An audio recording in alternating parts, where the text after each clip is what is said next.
सबसे पहले तो मैं मुंडाल की इस क्रांतिकारी पावन पवित्र भूमि को प्रणाम करती हूँ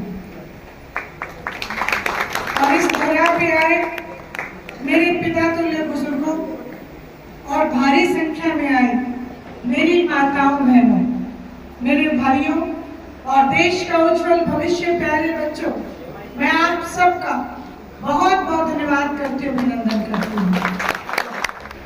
पूरे गांव का मैं इस बात के लिए धन्यवाद करती हूँ कि आपने मुझे बहुत बड़ा मान और सम्मान दिया। न केवल मुझे, आप सबने आदरणीय ओम प्रकाश जी चौटाला को, आदरणीय चौधरी देवीलाल जी को भी बहुत मान सम्मान दिया। इसीलिए आदरणीय ओम प्रकाश जी चौटाला ने आप सबके लिए घड़ी घड़ी राम राम भेजी है, उनकी तरफ से आपको घड़ी घड़ी राम राम। जैसा कि आप सबको पता है कि लोकसभा का चुनाव है, एमपी के इलेक्शन है और हर पार्टी अपने अपने कैंडिडेट को आपके बीच में भेजेगी। मैं तो केवल आपसे एक प्रार्थना करना चाहती हूँ कि जब भी वो कैंडिडेट आपके बीच में आए, 3 पार्टियां हैं, एक तो कांग्रेस, एक बीजेपी और एक का नाम ही नहीं लेना चाहिए। 3 पार्टियां हैं, चौथी इंडियन नेशनल लोकल है। मैं तो आपके बीच में खड़ी हूँ।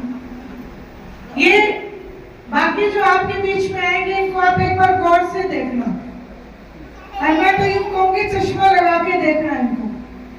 और जब आप इनको देखोगे तो ये आपको नेता नजर नहीं आएंगे, ये एजेंट नजर आएंगे। ये सारे के सारे बीजेपी के एजेंट हैं। हर बार आपसे वोट लेते हैं और फिर आपके वोट दूसरी पार्टी में बेचने का काम करते हैं। आज आपसे प्रार्थना इसलिए कर रही हूं कि 1 महीना हुआ है अभी चुनाव की घोषणा हुई, 1 महीना हो गया और इस 1 महीने में एक नेता दूसरी पार्टी में कूद गया, दूसरा तीसरी में कूद गया और रोज दूसरी पार्टी में जा जाके पटका पहन रहे हैं। 15 मिनट पहले तो बयान देते हैं कि हम तो बीजेपी के साथ हैं, 15 मिनट के बाद कहते हैं हम कांग्रेस के साथ हैं।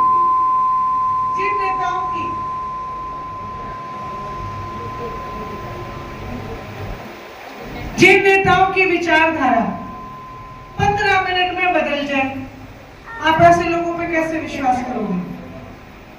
इसलिए आपको एक बात कहना चाहती हूँ कि आप इनको वोट सोच समझ के देना, क्योंकि अभी जो ये पार्टी बदल रहे हैं, इनका मकसद केवल यही है कि कैसे न कैसे करके कुर्सी मिल जाए, चाहे कौन सी पार्टी में जाके मिल जाए, कुर्सी मिल जाए। और इस कुर्सी के आपाधापी में ये दिन रात एक किए हुए हैं। मैं तो आपसे एक बात कहना चाहती हूँ कि आप लोगों के पास लोकतंत्र की सबसे बड़ी ताकत है, वोट की ताकत, और इस ताकत का आप इस्तेमाल करके इन नेताओं को सबक सिखा सकते हो। इनको ये बताओ कि भाई कुर्सी बड़ी नहीं होती, कुर्सी देने वाले बड़े होते हैं। जिन लोगों ने आपको ये कुर्सी दी वो आपसे ज्यादा बड़े हैं, ये आप समझा सकते हो। वहीं जब ये आपके बीच में आए तो इनसे पूछना कि 13 महीने तक किसान आंदोलन चला, 13 महीने तक बैठे थे कि नहीं बैठे थे? इनसे यूं पूछ लेना, थारी विचारधारा जन क्यों को नहीं बदली? अब जैसे चुनाव हुए तब तुम्हारी विचारधारा बदल गई। 750 किसान मारे गए, शहादत हुई, तब इनकी विचारधारा नहीं बदली। आंगनवाड़ी की महिलाएं धरने पे बैठी रही, आशा वर्कर धरने पे बैठी रही, कर्मचारी धरना करते रहे,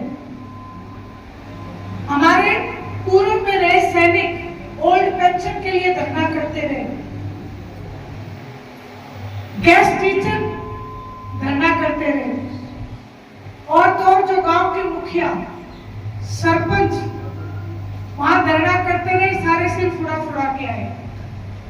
भाई इनसे पूछो जब तारी विचारधारा क्यों को नहीं बदली? प्रत्यक्ष को प्रमाण की जरूरत नहीं। पूरा हिंदुस्तान जिसमें 4200 से भी ज्यादा एमएलए एमपी है, और जिस समय 13 महीने तक किसान बॉर्डर पे बैठा, एक ही डिमांड करी थी कि भाई किसान को मजबूती जब मिलेगी जब ये कोई एमएलए एमपी इस्तीफा देके हमारे बीच में आएंगे। उस समय किसी ने भी अपनी कुर्सी नहीं छोड़ी, केवल एक अभय सिंह जी चौटाला ने कुर्सी छोड़े, किसान के बीच में आए। आज एक बात सोचो कि हिंदुस्तान में हरियाणा एक बहुत छोटा सा राज्य है, 10 लोकसभा की सीटें हैं, 90 विधानसभा के जो एमएलए बनते हैं 90। और पिछले प्लान में हरियाणा ने केवल एक सीट दी थी, केवल एक सीट इंडियन नेशनल लोकदल को दी थी। और आप सब लोग इस बात के गवाह हो। मैं आपसे एक बात पूछना चाहती हूँ, विधानसभा का सत्र आपने देखा, वो एक सीट वाला एमएलए नवासी में भारी पड़ा कि नहीं पड़ा? नवासी में भारी पड़ा कि नहीं पड़ा? आप कुछ सोचो, आपको भूख बहुत जोर से लगी हो और थाली थाली में एक ही रोटी हो, फिर भी उस रोटी को दान करने का काम अभय सिंह जी चौटाला ने किया।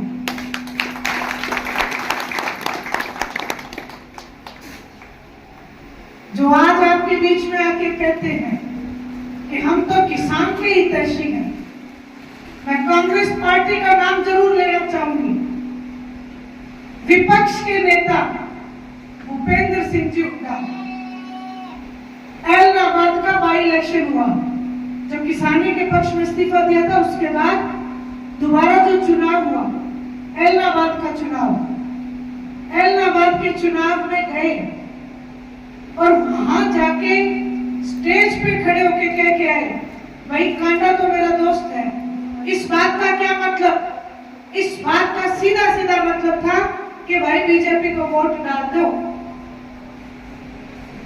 ये जो आज कांग्रेस के नुमाइंदे आपके बीच में आए, इनसे पूछना कि उस टाइम जब अभय सिंह आवाज उठा रहा था, तुम बीजेपी से हाथ मिला के क्यों खड़े थे? तुम उसकी बी टीम का काम क्यों कर रहे थे? ये दोनों आज भी ए और बी टीम है, इनसे सावधान रहना। आदरणीय चौधरी देवीलाल जी ने चश्मे का निशान, केवल चश्मे का निशान नहीं है, ये एक विचारधारा है, और इस विचारधारा को ओम प्रकाश जी चौटाला को सौंपा, और आज अभय सिंह जी चौटाला इस विचारधारा को आगे बढ़ाने में लगे हुए हैं। मैं आपसे प्रार्थना करना चाहती हूँ, ऐसे नेता को मजबूत बढ़ाओ जो आपकी आवाज को उठाए। सीधी सी बात है, ये बाकी की जितनी पार्टियां हैं, जैसा कि मैंने बताया कि आंदोलन पे आंदोलन आपने करे, 9 साल तक आपने आंदोलन ही करे, कोई काम होया क्या किसी का? पहला काम में मिठाई बंटा करती, बोले कि हमारा बालक सरकारी नौकरी ला गया। किसी ने मिठाई खाई है क्या? 9 साल में किसी ने मिठाई खाई हो तो बता दो, कोई एक बच्चा नौकरी नहीं लगाया। मैं आपको ये बात इसलिए कह रही हूँ कि एक तो ये नेता है, एक तो ये पार्टी है जहां आप आंदोलन पे आंदोलन करते रहते हो, डंडे खाते रहते हो, फिर भी काम नहीं होता। और एक मैं याद कराना चाहती हूँ आपको इंडियन नेशनल लोकदल की एक बात बताओ, जच्चा बच्चा की स्कीम, कन्यादान राशि, बुढ़ापा पेंशन, किसी ने आंदोलन करा था? किसी को पता ही नहीं था कि ये भी बढ़ सकती है क्या? चौधरी देवीलाल जी ने बिना कहे बिना मांगे अपनी डिमांड पूरी की। किसान की खेत का मुआवजा दिलाया, ट्रैक्टर का टैक्स माफ कराया, साइकिल का टोकन माफ कराया, रेडियो का टोकन माफ कराया, तंबाकू पे भी टैक्स किसान की डोल पे जो पेड़ उगते हैं ना, उन पेड़ों में भी किसान की हिस्सेदारी चौधरी देवीलाल जी ने बनाई। आप ये बताओ किसने आंदोलन करा था? बिना कहे, बिना आपकी डिमांड करे आपके सारे काम पूरे करके दिए। चौधरी ओम प्रकाश जी चौटाला मुख्यमंत्री होते हुए सरकार को आपके द्वार लेके आए कि नहीं आए? गांव गांव आया करते और जितनी सरपंच ग्रांट लिख दिया करते उतनी मंजूर करके जाया करते। आज के सरपंचों के हालात पूछो, डंडे खाके फिर भी लोग 2 लाख दो, ये तो चोर है। तो आपसे मैं ये बात इसलिए कह रही हूँ कि अपने वोट की ताकत को सही जगह इस्तेमाल करना, चश्मे के निशान को मजबूत बना दो। ये जो एमपी का चुनाव है, इसको ये ना सोचो कि ये एमपी का चुनाव है। जैसे आपको पता है, जब तक खेत की बाढ़, जब तुम खेत की बाढ़ मजबूती से नहीं लगाओगे तो तुम्हारे खेत की चोरी बंद नहीं होगी। खेत की बाढ़ ला लो और मजबूती से लगा लो, इंडियन नेशनल लोकदल को मजबूत बना दो, चश्मे के निशान पे एक एक वोट डाल दो, फिर आपके खेत की रुखाई करना इंडियन नेशनल लोकदल का काम है। तब चैन की नींद सो जाना। आपके एक एक हक की लड़ाई हम लड़ेंगे, आपका एक एक हक आपको दिला के रहेंगे। बालकों को नौकरी, महिलाओं के लिए हर एक योजना इंडियन नेशनल लोकदल ने बनाई है। जिस समय आप बाढ़ तकड़ी लगा लोगे, एमपी का चुनाव जिता देना, और मैं लिख के देती हूँ विधानसभा में आपका राज बनेगा, इंडियन नेशनल लोकदल की सरकार बनेगी। और जिस दिन अभय सिंह चौटाला हरियाणा के मुख्यमंत्री बनेंगे, पहली कलम से जो ये मेरे बूढ़े बुजुर्ग बैठे हैं, जिनकी पेंशन चौधरी देवीलाल जी ने 100 रुपए बढ़ाई, इस पेंशन को बढ़ा के 7,500 रुपए करने का काम किया। और जो ये युवा बच्चे आज जिनके लिए सबसे ज्यादा हर माँ परेशान है, नौकरी नहीं है किसी को भी, इन युवा बच्चों को हर घर से एक बालक को नौकरी देंगे सरकारी, चाहे वो बेटा हो चाहे वो बेटी हो। और जब तक उस बच्चे को नौकरी नहीं मिलेगी, उसे 21,000 रुपए बेरोजगारी भत्ता देंगे ताकि वो अपने आप को मालूम समझ सके। फिर जैसे ही मैंने बुढ़ापा पेंशन की बात करी, मेरी ताई चाची बड़ी खिल गई, क्योंकि ये गीत गाती है, ये गीत गाती है चौधरी देवीलाल ने बात दी पेंशन तो कोई नहीं, चिंता ना करो। मेरी बहनों को भी मैं ये बात कहती हूँ, एक गीत और लिख लो। अभय सिंह जी चौटाला ने ऐलान किया है कि जिस दिन आपका राज बनेगा, पहली कलम से एक महिला पेंशन शुरू करेंगे। हर घर को, हर चूल्हे को एक गैस का सिलेंडर और 1100 रुपए महिला पेंशन दी जाएगी हर महीने। एक मेरी कई ताई चाची एक बात और पूछ लिया करें कि बेटी सिलेंडर भरे उड़ा देगी कि खाली?